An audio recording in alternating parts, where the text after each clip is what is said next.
A while ago, someone asked me if I could do a video on reincarnation according to the Torah and according to the Hebrew Bible. So what I've done is gone through and collected about 20 or so sources from the greatest Torah minds that ever lived, the greatest Kabbalists ever, to see their writings on this subject. And it gets really interesting. In fact, each source is like better than the one that came before it. So I really suggest that you stick with it to the end because like I said, it just keeps getting better and more interesting. And this isn't even a subject that I really study, but I just compiled a bunch of sources for this video. So let's get through it as fast as possible. In truth, the real Messiah is a reincarnation of King David, a true child of Bethlehem. And here we're quoting Job. For all this is the work of God 3 times with a man to return his soul from the pit of hell to the light of life. The Kabbalists who believe in reincarnation say that perhaps the soul is sent back to other bodies up to 3 times to correct and redo what it had missed in other bodies, and at the end of these 3 times it is either pure and clean or hopelessly condemned.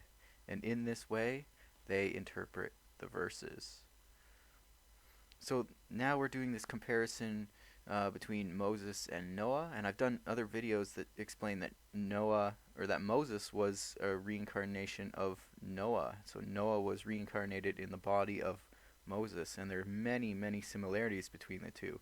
If you just think about it for a second, like the fact that Noah and Moses both brought eternal covenants to the world, both spent time floating in water in a little teva, and both had some history with 40 days and 40 nights. There are many hints in the text that these two are related in some way, and it's through reincarnation. And God says, I have seen that you are a Sadiq, Noah being the first Sadiq ever mentioned in the Torah, but this is about Moses. So I've seen that you are a Sadiq, or a righteous person, before me in this generation. God implied that Noah would be restored after his death to this stature, when Moses, a reincarnation of his soul, would make up for the omission at this time. So very interesting, because Noah's big mistake was that he didn't do outreach to the people about God before the flood came. Instead, he spent his time working on the ark, which he was commanded to do. The words Bedor Hazeh are understood as a hint that in Moses' time, another tzaddik would compensate for the sin of omission in Noah's generation. Squeezing out your sins, this is God saying it, squeezing out our sins and throwing them into the depths of the ocean. The image before the mental eye of the prophet was that of a person laundering dirty linen, and seeing that not only the dirt has disappeared, but the result being something splendid, showing someone how a person thoroughly soiled by his sins has become rehabilitated is surely reason for the owner of that garment or body to boast about the reincarnation that has occurred in him, especially when it is spontaneous. So this whole purpose is about like cleaning garments or fixing sins. The fixing of neshama, which is a part of the soul, are reincarnation. So reincarnation in Hebrew is referred to as gilgul, which is like a type of wheel or a cycle. And intercalation, yibur, how so? The work of the neshama is 613 mitzvot, or commandments, the amount of commandments in the Torah. Their completion leads to the resting of the soul, and if not, she comes back and is reincarnated. And she being the soul, does not reincarnate whole, just the parts that need fixing. Interesting. What is reincarnation and what is intercalation? Reincarnation is from the moment of birth to the moment of death. Intercalation can come every hour and then leave every hour. Very interesting. A mitzvah or like a good deed in which the soul is obligated to fulfill happens in a reincarnation, and one that the soul is not obligated to fulfill happens in an intercalation. From the moment it is fulfilled, it is gone. Righteous people can reincarnate 1,000 times. Evil people only up to 4, as it is written. And to the 4th I will not make her return. Very interesting little bit there. Righteous people or righteous souls can reincarnate 1,000 times, but evil people only up to 4. So now we're talking about different types of parts of the soul. The nefesh comes at the beginning, and after it, the ruach, and after that, the neshama, and chaya, and yechida after them. All souls have a cloak. The nefesh reincarnates by herself, and the ruach by herself, and the neshama by herself. And souls ride the cloaks of others. The souls are not all equal, since the new ones are not like the old ones, and the ones that reincarnate for the first time are not like the ones which experienced reincarnation twice. Very interesting indeed. Okay, now on to the next.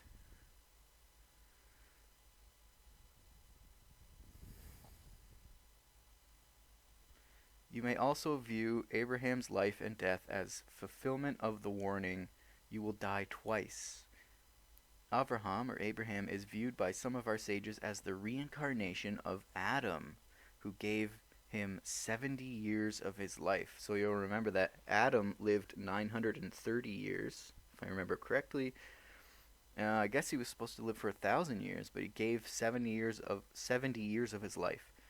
He resembled Adam in that God called him father of a multitude of nations. And just like Adam, he has been described in Joshua as Ha'adam Ha'gadol, the great human being. He resembled Adam spiritually in that he spent the early years of his life as an idolater, so an idol worshiper, whereas he became like a penitent or a righteous person who turns back, does teshuvah, repents, just like his ancestor Adam. Seeing that Moses was Abel's reincarnation, so it goes like this, according to some, that it goes Abel, and then Noah, and others actually, and then Moses. So seeing that Moses was a reincarnation of Abel, as in Cain and Abel, is not surprising that God described himself as the God of your father Adam. When our sages explain the verse, you cannot see my face, for man cannot see my face and live, God supposedly told Moses, when I wanted to show you my face, you did not want to look. This was at the bush, the burning bush. Now that you want to see my face, I am not ready to show it to you. And this is when Moses asked, please show me your presence, or please show me your face. Concerning the mystical dimension of this whole subject of reincarnation, Solomon says, 2 are better than 1, and he continues a little later, and the threefold thread is not easily broken. What he means is that here are occasions when even a threefold thread tears, as in the example we just described.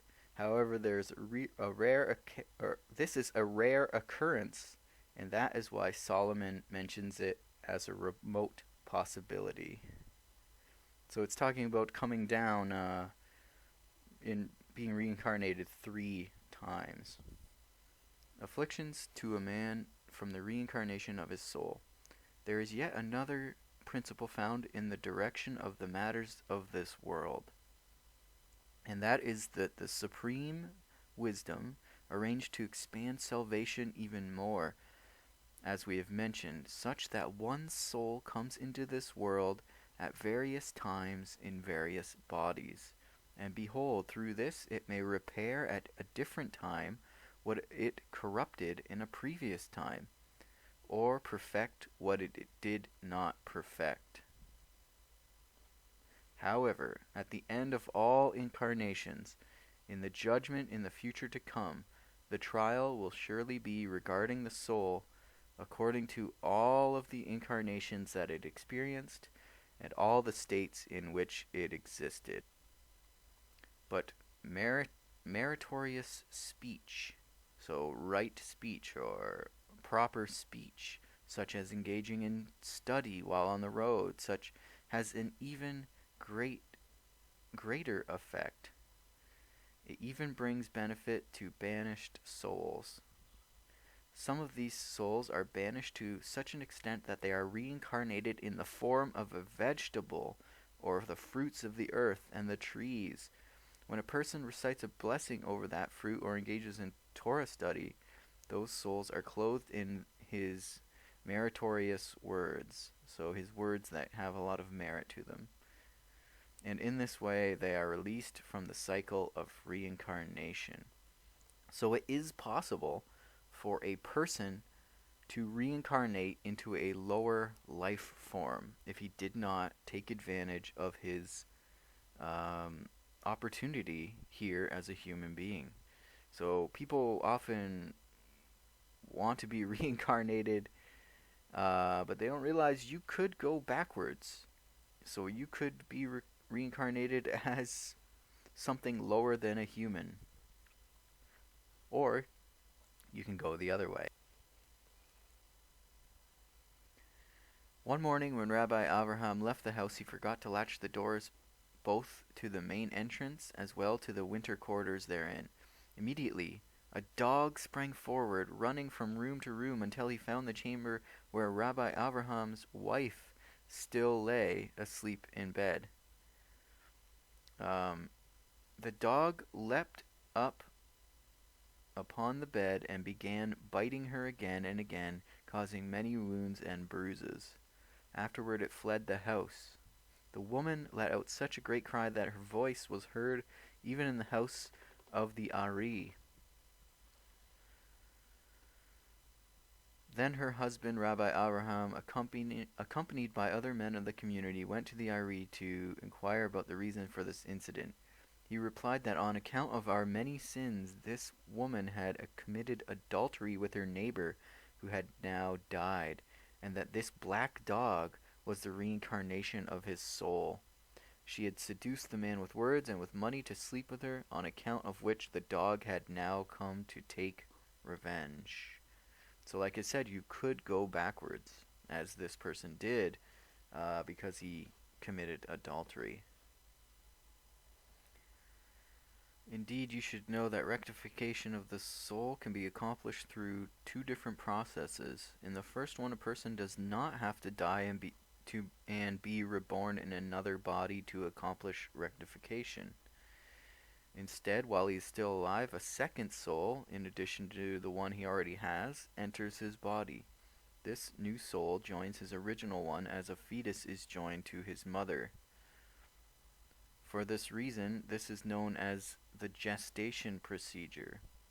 And just as a fetus is covered over and concealed within his mother, so is this new soul covered over and concealed within the person's original soul until the damage to his soul has been rectified.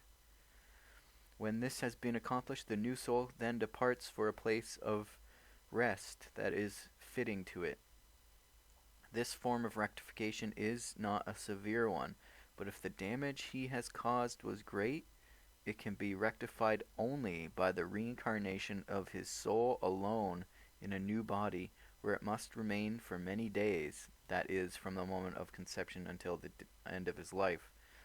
Sometimes the loss he suffers through this process is greater than his gain, because in his new body he may not only fail to rectify his soul's existing blemishes, but may actually bring upon it more serious ones through his sins and transgressions.